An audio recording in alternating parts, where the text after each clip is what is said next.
Today's video is about chromatography. Chromatography is used to separate liquids using a mobile phase. The mobile phase I've got in here is water, which is our solvent. Now to do this, I'm going to take a piece of chromatography paper.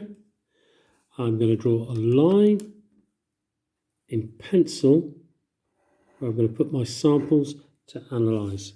The reason why I've used pencil is pencil doesn't run. Because I'm using three different things, I'm going to label them A, B and C.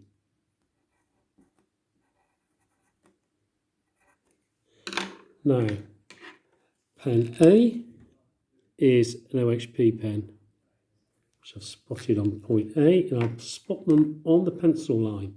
So they're all starting at the same place. B is a normal water-based pen. I'm going to make that the same size. And C is an indelible pen, like so. So I've got three there. Then I'm going to clip this to a splint. So by clipping it to a splint, I can support it so that it can stand in the water like so. Most importantly, the water will be below the pencil line. If it's above the pencil line, the dyes can run sideways, so we won't get a true reflection. I will leave this to run and we'll look at results later. Now these are two that I set up earlier. This one I've used water as a solvent. This one I've used ethanol as a solvent. So what I'm going to do is take them out and to analyse them.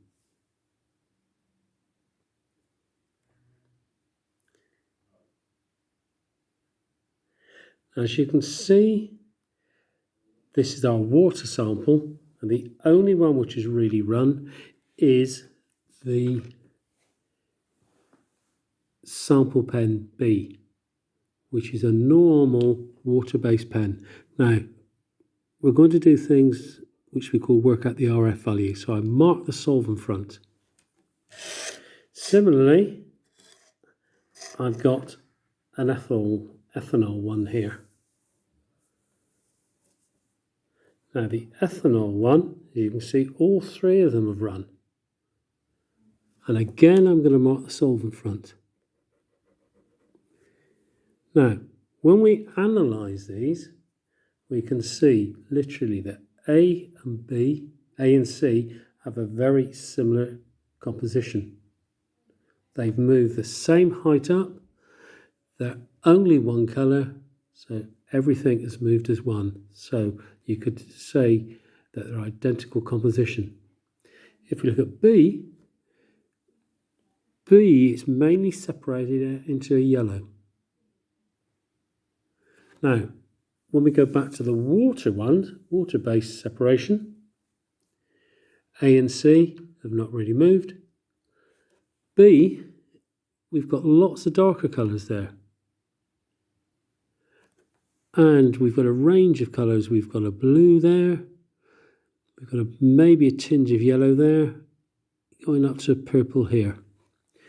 Now, for these, so comparing them, the two B pens in the two different solvents have separate completely differently. And we've got a completely different coloration.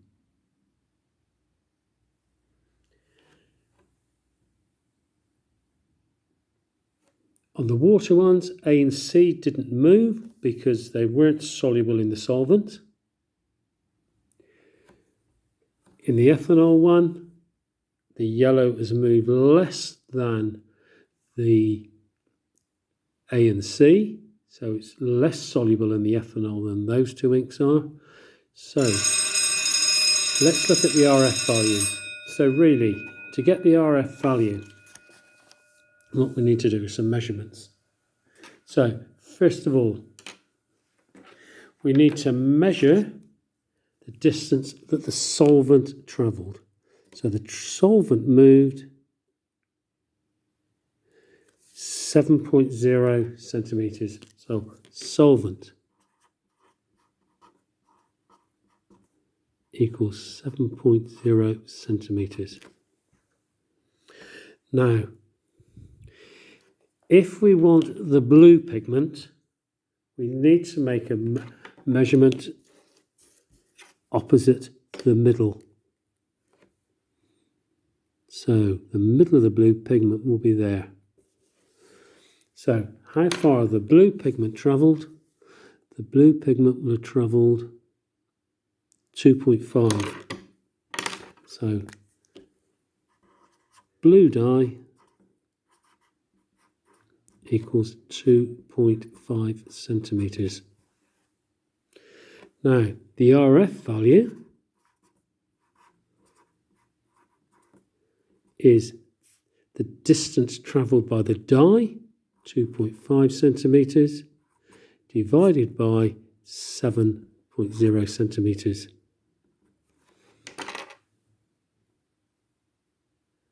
And that equals 0.36. Now the important thing about RF values, the RF value has always got to be less than 1, because obviously the dye that you're looking at can't travel further than the solvent.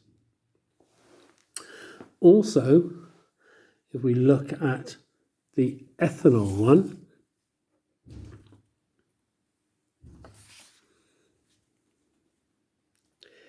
any of the blue dye will be down in this area, so that the RF value for the blue there is going to be much lower. Now that's the thing about RF values. The RF value changes with the solvent because it depends upon the solubility of the substance in the solvent. So those are the things which are important there.